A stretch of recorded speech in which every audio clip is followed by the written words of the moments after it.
Shalom, shalom, brethren. That means perfect peace, nothing missing, nothing broken, or yes, even live long and prosper. If you caught my yesterday's video, if you didn't, go back and watch that.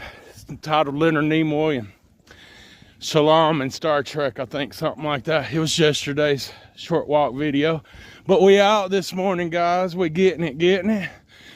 We got up this morning and I wasn't planning on really going for a walk because I have some things that I need to do in town.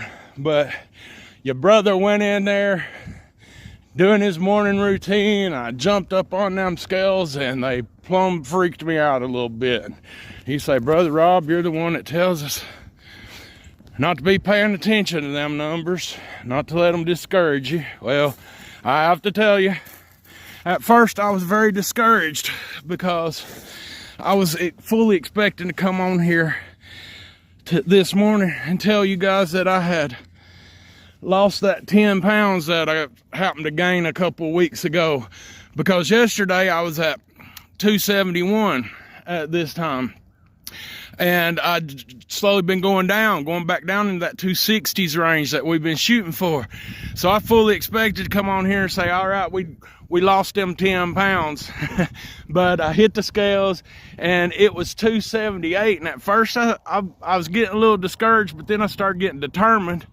I said, you know what, we're just going to trust the process and we're just going to get out and do it anyway. But then I started analyzing it and I was like, okay, muscle is heavier than fat, but there ain't no way I gained 8 pounds of muscle in a 24-hour period, and it started to discourage me. And then okay, you don't gain that much muscle overnight, but you don't gain that much fat either. So I started thinking, what could be going on? And a dear sister had talked to me about stress and cortisone levels and how that affects your weight, and it can affect it in a negative manner. And then also I got thinking, yesterday I didn't drink a whole lot of water. I went to bed dehydrated, and right before I went to bed I guzzled a lot of water because I only drank about 2 bottles of water all day yesterday, and that's not like me, guys. So yeah, I meant to say cortisol, not cortisone levels. So apparently when you stress, cortisol will build up and it'll cause weight gain. And not to mention that I was dehydrated yesterday, and so when I drank that water, my body was crying out for something, and I'm assuming I probably retained a little bit of water. So guys, we're not gonna let them scales get us.